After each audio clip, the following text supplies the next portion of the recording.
Buenas a todos. En el vídeo de hoy vamos a hablar sobre el factor oscuro en el diamante de Gould. Vamos a dar la bienvenida al compañero Manuel Caldera, que es juez OMJ de Exóticos, un experto en la materia. Así que bueno, el compañero va a hablar sobre el tema este del factor oscuro o dark factor. Va a enseñar algunos ejemplares de su casa, que él tiene esa ventaja de que nos puede enseñar y comparar pájaros con ese factor oscuro y pájaros más normales para que veamos la diferencia perfectamente.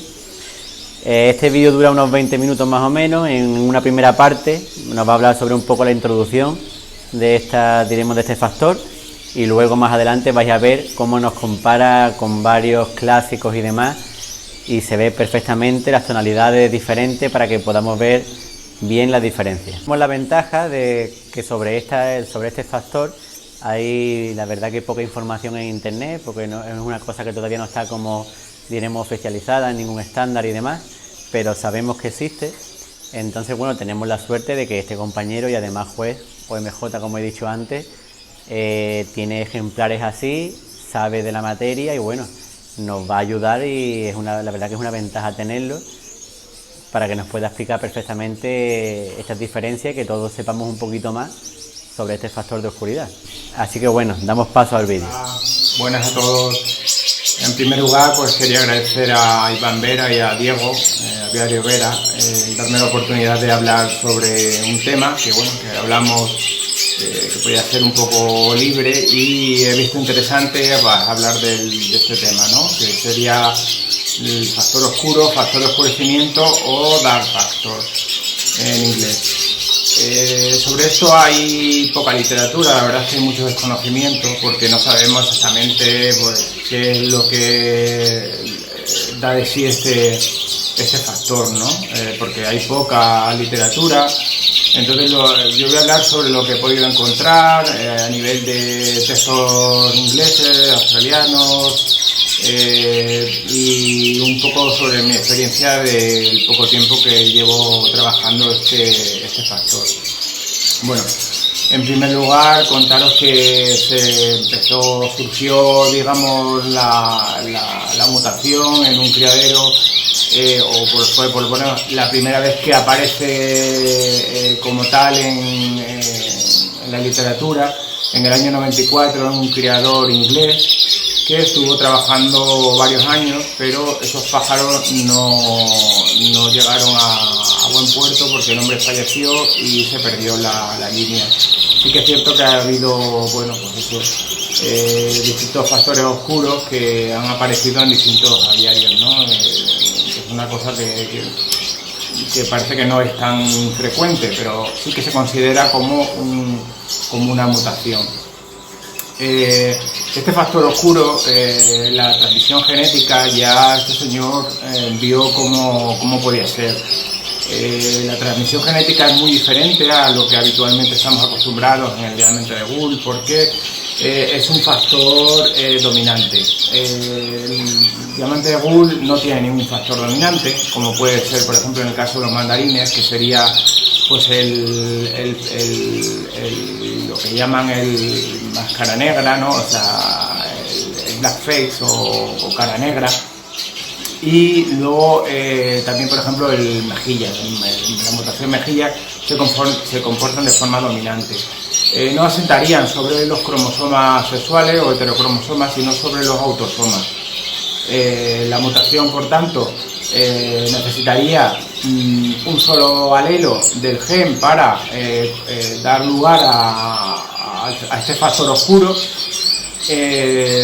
o doble dosis en la que se vería un factor oscuro más acentuado, ¿no? Entonces tengo aquí un pequeño escrito para que veáis cómo sería la genética de los ejemplares, ¿vale? Entonces, si os fijáis, pues bueno, aquí tenemos, si hablamos del carácter DF como ejemplar no mutado, con el signo más, esto indicaría, lo ponemos en mayúscula indicando que es un factor de tipo dominante, y el más significaría pues que no está mutado. Y el DF, como veis, sin el signo más indicaría la parte que correspondería al ejemplar mutado.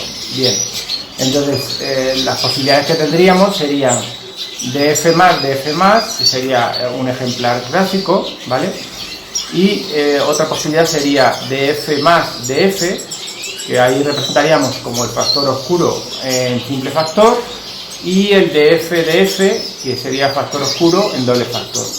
Si os dais cuenta, esto ¿a qué nos recuerda? Nos recuerda a la genética un poco del pastel, ¿no? El pastel en el diamante de Gould se comporta también así, como un simple y doble factor. Lo único que, a diferencia del factor oscuro, el comportamiento genético es de tipo ligado al sexo, y este sería pues dominante, como hemos dicho.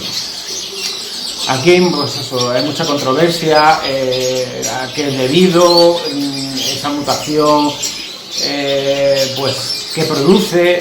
Hay una mutación muy similar en el periquito inglés, en general, en la que se produce un factor de oscurecimiento también, que da lugar a una variación de color y un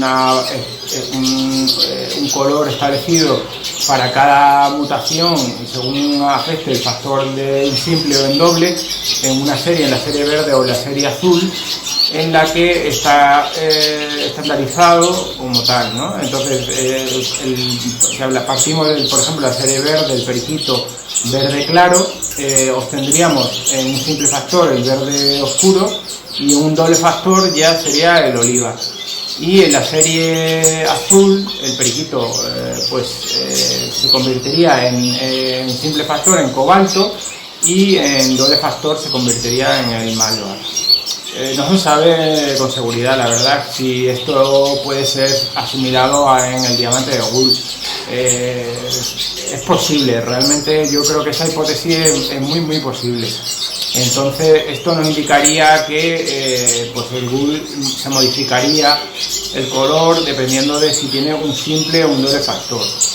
Es cierto que este factor afecta sobre todo más a la parte donde hay más carga melánica. En realidad no se produce una mayor o menor concentración de algún tipo de pigmento, o como podría ser la melanina o la feomelanina, pero sí que se ve más relacionado en las zonas donde la melanina está más presente, ¿no? En realidad, ¿qué ocurre, ¿no? Si nos referimos a la mutación que ocurre en el periquito, este factor oscuro del periquito, que ya digo que sería, pues yo creo que parecido a la que ocurriría en el Gould, pues lo que ocurre es que hay una disminución un acortamiento de la capa celular que se encuentran en las válvulas de las plumas. Esto que hace que se produce una difracción de la luz que se recoge por parte de la pluma, y esa menor longitud de la capa de células hace que se refleje una luz, y esa luz reflejada da un mayor carácter de oscuridad, ¿vale? O sea, esa disminución en la capa celular, en el acortamiento de las células en esas válvulas, lo que permite es que se observa un oscurecimiento de ese plumaje. Esa reducción se puede cuantificar como se ha hecho en el periquito, en el sentido de una reducción de 1/3 en el caso de ese componente celular, de estructura, de cambio de la estructura celular de la pluma, 1/3 en el caso del simple factor, y 2/3 en el doble factor. Esto quiere decir que según afecte al pájaro un simple o un doble factor, tendremos un factor de oscurecimiento con mayor presencia o con menor presencia. Bien, yo pienso que hay que establecer, una vez que sabemos que este factor, esta mutación se puede superponer a otras mutaciones en el diamante de Gould, como luego demostraremos con unos vídeos explicativos, comparando distintas mutaciones y distintos pájaros, para intentar demostrar o intentar enseñar cómo se puede, cómo veo yo la mutación, la diferenciación entre un pájaro clásico y un pájaro con un factor mutado. Sí que es cierto que yo llevo 4 o 5 años trabajando y solo he trabajado el simple factor, no he trabajado el doble factor, entonces no sé hasta qué punto puede llegar la mutación, pero sí que tenemos que tener claro si consideramos que esta mutación es una mutación que complementa de alguna forma a el diamante de Gould, a las otras mutaciones, o es una mutación en sí misma, ¿no? Que debería de estar aparte. Sí es cierto, por ejemplo, que en muchos concursos se ven pájaros que tienen factor oscuro y están premiados, y en otros concursos pues esos pájaros son penalizados, ¿no? Depende del juez y atendiendo al estándar, pues evidentemente deberían de ser penalizados, porque si, aunque busquemos el oscurecimiento en el dorso, que todo el mundo entiende que favorece al diamante de Gould, sí que es cierto que también se influye en otras zonas cargadas de melanina negra, como es el caso del collar turquesa o el obispillo, ¿no? Entonces, claro, esas zonas pierden opacidad, no tienen la brillantez que tiene el plumaje del Gould, y eso puede hacer que el pájaro sea menos bonito, menos efectivo, aunque guste más el factor de oscurecimiento que tenga en el dorso, en el manto, pero lo otro a lo mejor hay puristas que no les gustan, ¿no? Entonces el criador es muy importante que actúe. El juez puede establecer un estándar y decir los pájaros deben de ir por aquí o por allí, pero el criador, con sus gustos personales, va a decirnos a los jueces cómo quiere que sea este pájaro, ¿no? El pájaro criado. Entonces, si separamos o no separamos, debe abrirse un debate a este respecto, porque ya hay muchos casos de pájaros de factor oscuro dentro de los concursos, y debemos de tener una cosa clara, ¿no? En el enjuiciamiento. No podemos dejarlo al libre albedrío de cada juez, de si me gusta o no me gusta. Debemos intentar establecer claramente qué debemos hacer, ¿no? En el estándar que hemos intentado trabajar en FODE, no se ha recogido porque, bueno, es un factor novedoso, tampoco se conoce mucho de él. Ya he comentado al principio del vídeo que, bueno, que es un poco hipótesis y es lo que yo veo sobre esta mutación, pero no quiere decir que sea realmente así, sino es mi versión personal, y debe ser el criador el que nos indique, ¿no? ¿Vale?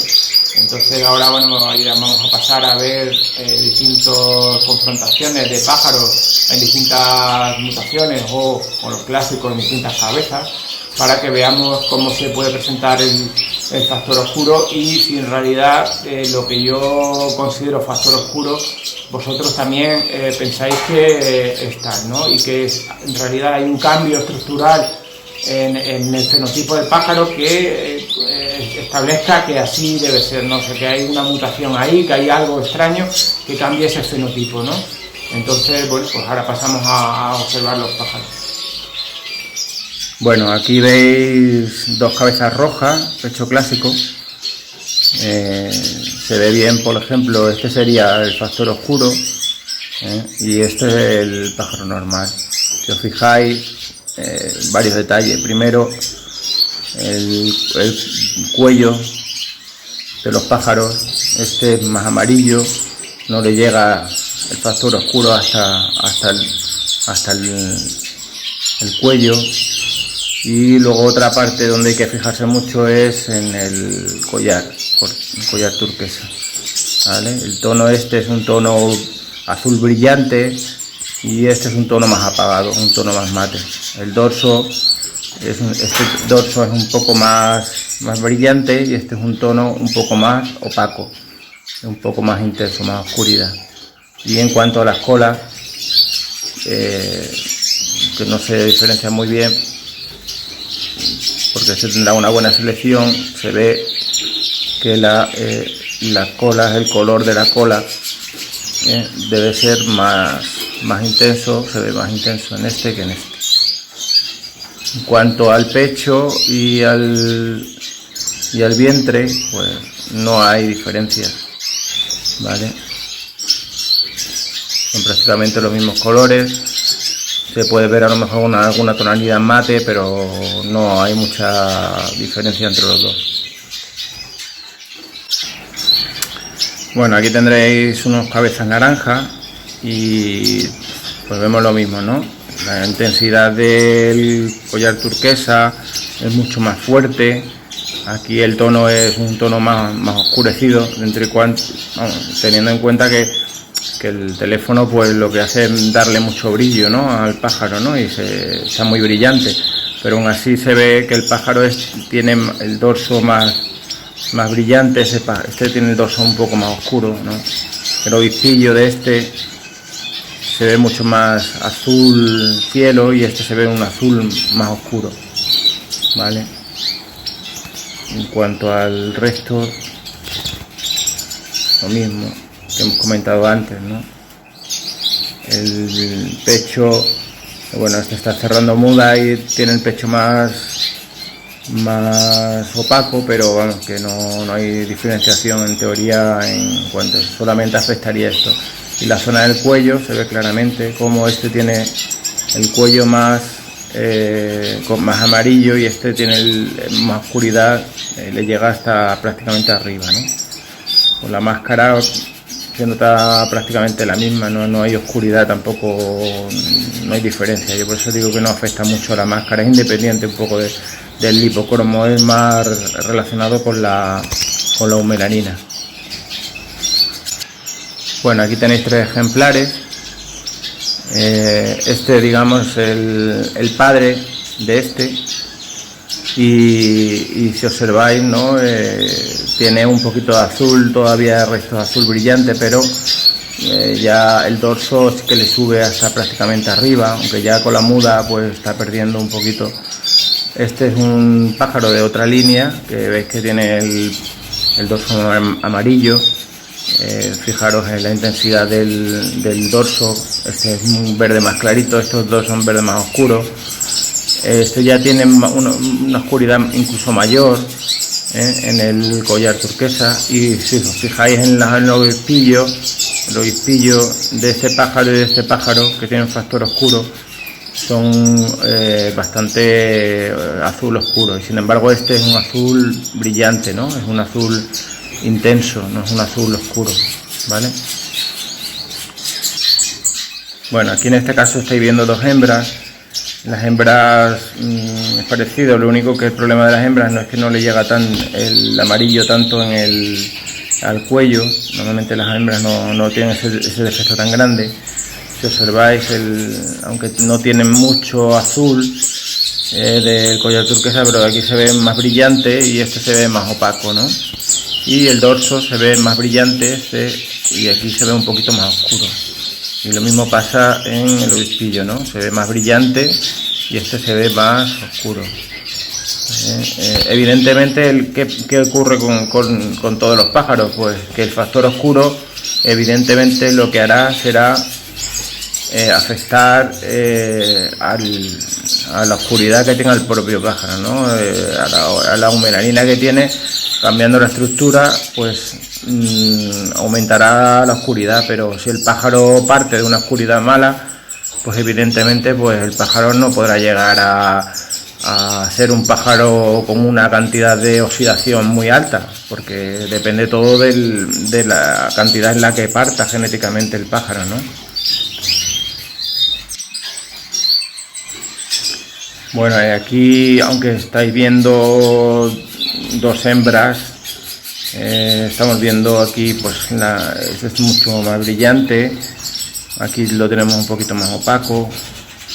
Aquí también un pelín más brillante que esta, que lo tiene más opaco, ¿vale? Y el color es ligeramente más oscuro que este, ¿no? Este tiene más brillo, este es más mate. Pero fijaros una cosa, es que esta hembra es clásica y sin embargo esta es pecho blanco, y aún así el dorso de esta hembra se sigue viendo más oscuro que el de esta, que es clásica, cuando debería ser al revés, ¿no? Lo que pasa es que al afectar el factor oscuro, pues hace incluso que supere la cantidad de oxidación que tiene una hembra normal. Bueno, aquí tenéis dos machos, pechos blancos, y lo que hemos hablado, ¿no? La intensidad de este pájaro, mucho mayor la oxidación que la oxidación que tiene este, ¿no? Obispillo y en collar turquesa. Y si nos fijamos en la nuca, este pájaro, la nuca le llega hasta prácticamente, en la oxidación le llega hasta prácticamente el collar. Sin embargo, a este tiene pequeños defectos ahí, tiene amarilla más, no tiene tanta oxidación. Sin embargo, las máscaras, fijaros que la máscara la tiene mucho más limpia, pero vamos, no pienso yo que sea porque este tenga más oxidada la máscara por el factor oscuro, sino simplemente porque en realidad el pájaro tiene mayor cantidad de melanina en los estratos inferiores y por eso subyace un rojo más oscuro. En el caso de la mutación pastel, pues igual, ¿no? Estos pájaros no parten de una oxidación muy alta, pero aún así se nota perfectamente que este es mucho más clarito, afecta más y no están terminados de mudar. Y si os fijáis en el obispillo de estos pájaros, sí que se ve claramente. El obispillo de este pájaro pues es un obispillo más clarito y este tiene un obispillo más oscuro, ¿vale? Esa diferenciación podemos comprobar aparte del dorso, pero el dorso ya sabéis que los pasteles son pues muy afectados, se afecta mucho por el porcentaje que pueda tener y es muy complicado que la oxidación de un pastel, la saturación sea alta. Entonces ahí hay mucha variabilidad, que sin embargo el factor oscuro oscurece, pero claro, no hace milagros, evidentemente. Sin embargo, sí se ve perfectamente como los dos pájaros, como hay diferencia en el obispillo, ¿no? Son pájaros que no están todavía terminados de mudar. Bueno, esto es todo. Espero que os haya gustado el vídeo y bueno, ya sabéis que el problema no es lo mismo verlo en vivo que con el teléfono. Yo creo que quizá los colores, la percepción no es la misma. Invito a cualquiera que lo desea a ver los pájaros en directo en mi criadero, para que lo vea más claramente. He intentado verlo, pero ya sabéis que los defectos del vídeo pues no lo dejan ver como en realidad yo lo estoy viendo a simple vista. Pero bueno, es lo que hay y espero que suscite alguna duda, controversia, y cualquier cosa que podáis enviarme estaré encantado de poderos satisfacer. Venga, un abrazo. Hasta luego. Compañeros, pues a partir de este vídeo, entre todos creo que vamos a saber un poquito más sobre este factor de oscuridad. La verdad que viene muy bien que este hombre y este compañero nos lo haya explicado tan bien. Le damos las gracias ante todo y lo esperamos en algún vídeo próximo que nos pueda explicar algún tema más. Y bueno, el siguiente vídeo no lo podéis perder, que va a ser sobre el tema de las uñas y el tema de cremas y pomadas para las patas, para los clavos. Así que será un vídeo también interesante para muchos y espero que os guste. Así que nada, un saludo a todos, darle al like, compartir, me gusta y nos vemos en el siguiente vídeo.